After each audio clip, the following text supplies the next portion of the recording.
Imagine you have a ton of phone number like this, some different digits. So don't type just 9890 or something like that.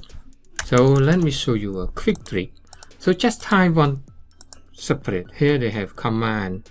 Just type one number and another separate number, and then the magic happens. Just Control and E.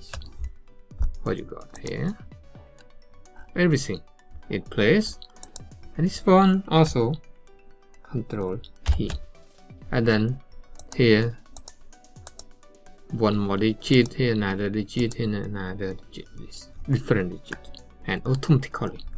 Okay, hope you learned something from this video. If you have any question, please comment and like, share to your friend. See you next video.